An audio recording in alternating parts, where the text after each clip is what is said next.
Go ahead. Hi, everybody. I'm Candace. My name's Ayana. I'm Jayla. Monique. And our question is, what is the effects of intergenerational trauma within Native American communities? Our key terms are effect, something that is produced by an agency or cause, intergenerational, of relating to or for individuals in different generations or age categories, trauma and experience that produces psychological injury or pain, Native American, the descendants of the original inhabitants of North America, and communities, social group of any size whose members reside in a specific locality, shared government, and often have a common cultural and historical heritage. So my summary was, according to the article, it runs in the family, intergenerational transmission of historical trauma among urban American Indians and Alaska Natives in culturally specific sobriety maintenance programs by Laurel L. Myra.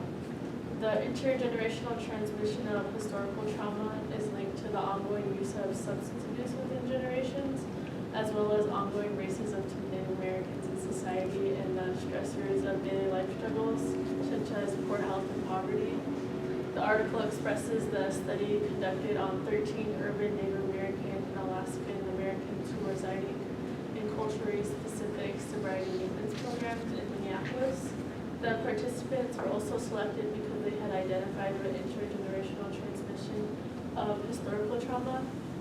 Each participant did a 2-hour interview in which they shared their life story and answered the researchers' questions regarding the study. 3 questions guided the study. What is the relationship between substance abuse and historical trauma? 2, how is historical trauma transmitted to descendants? And 3, what can we learn about historical trauma to inform substance abuse treatment programs and sobriety and maintenance programs? The study has found many of the participants continued in substance abuse because of past family members being substance abusers themselves, low self-efficacy, low self-esteem, loss of identity, and no connection to culture or spirituality. Many of the participants then voiced it was reconnecting with family, culture, and spirituality that helped them break the intergenerational trauma cycle of substance abuse. The study concluded that treatment programs and clinical intervention should incorporate and acknowledge traditional healing practices and what it can do for participants seeking substance abuse recovery and help. Thank you. I did mine on repairing historical trauma in Louise enriches the plague of doves.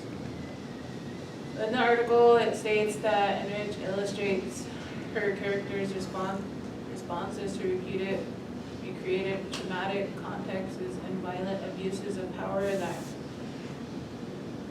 that come from unresolved wounds and abandonment and trying to overcome the shame of survivor guilt. It forms an obsessive love acted out that displays traumatic abandonment and resultant emotional needs and threats to Native identities because of cultural colonization. By Iceberg, Ornella Ra. Native Americans do have a high level of intergenerational trauma due to the past of the settlers coming to our land and to take control of the population of Native Americans because they thought we had too much power, meaning that we had our beliefs to turn to, even though they took our resources during the Indian Removal Act back in 1830. The research shows that Native Americans are more likely out of any population to have historical trauma for the ongoing future because we have gone through loss of land, Catholic schools, health problems, which are diabetes, cancer, and heart diseases, which leads to substance abuse and being alcoholic over time that some do want to talk about and some that don't, creating isolation, relocation, assimilation, and being denied their own healing beliefs caused more mental and physical health trauma because that's been the Catholic boarding schools were created, this evidence that was written and shared shows different kinds of behavior from going through these types of historical trauma. Historical trauma will forevermore hurt the Native Americans by not being able to change the past, but what they can do is keep praying and believe in their beliefs again by finding that balance and healing with the people. Good, thank you. According to the article, Examining the Theory of Historical Trauma Among Native Americans by Kathleen Brown Rice, this theory of historical trauma was developed to explain the current issues that many Native Americans face. The Native American peoples are reported to have the lowest income, least education, and highest poverty level of any group in the United States. The current problems facing the Native American people may be the result of a legacy of chronic trauma and unresolved grief across generations.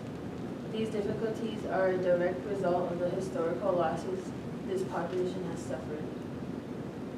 The traumatic events suffered from previous generations creates a pathway that results in the current generations experiencing past trauma that has been carried down over time. This analysis removes some of the ambiguity regarding this theory, specifically the link between neurological functioning, trauma, and cross-generational trauma. These are all conceptualized and applied to the theory of historical trauma.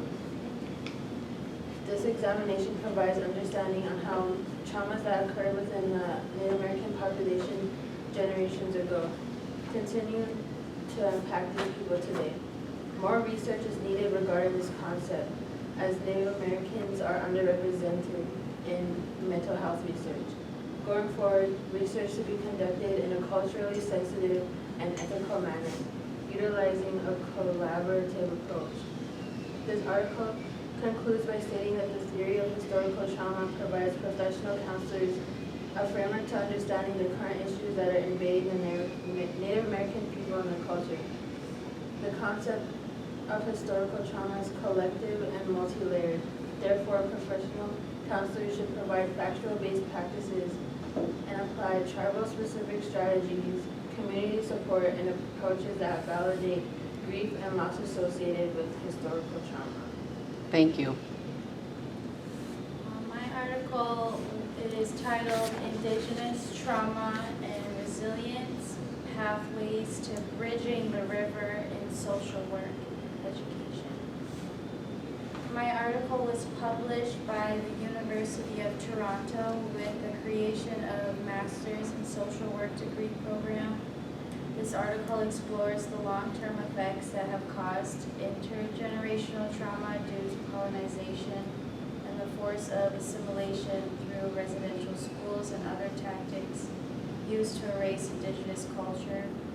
These experiences led to the loss of language and culture, abuse, and long-term social issues that are still unresolved today.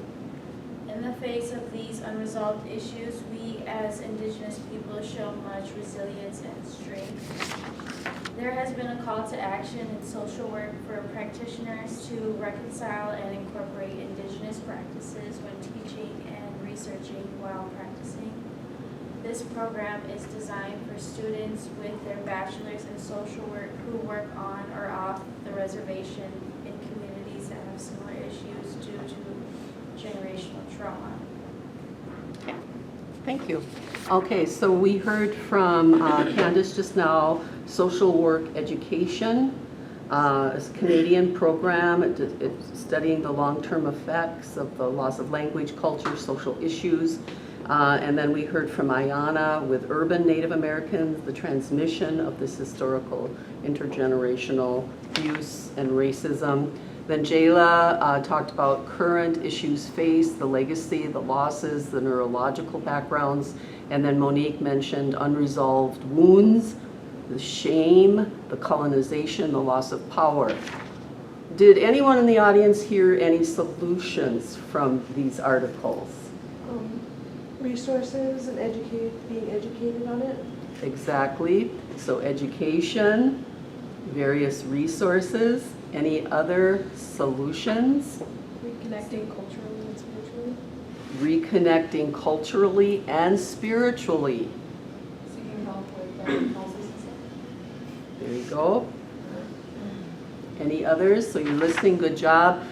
Healing beliefs, utilizing those, balancing, the use of the word balance, understanding Indigenous people, and then when you do the research, this is why you do research, to have common support. The list from Jayla at the end of her summary was quite good.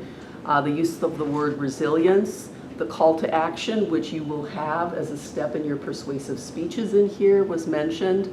Having definite programs with bachelor's and master's degrees offered either on or off the reservation. So they studied groups, they had a study of 2-hour interviews, a specific 3 questions were mentioned at the beginning there, to reconnect with family and reconnect with spirituality. So there is no one solution, but perhaps the program might be the best solution out of your 4 studies. I'm just tossing it out there, doesn't mean it is, but it shows that it's being built and pursued in Canada. It's only As- 6 years old. I Yeah, guess. so it's current. And U of Mary just got a big grant. So if you graduate from here with your associates, you can go over there for your bachelor's and master's in social work for free.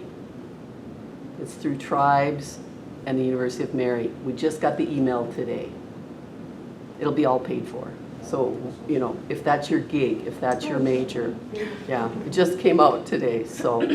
All right, any questions from the audience?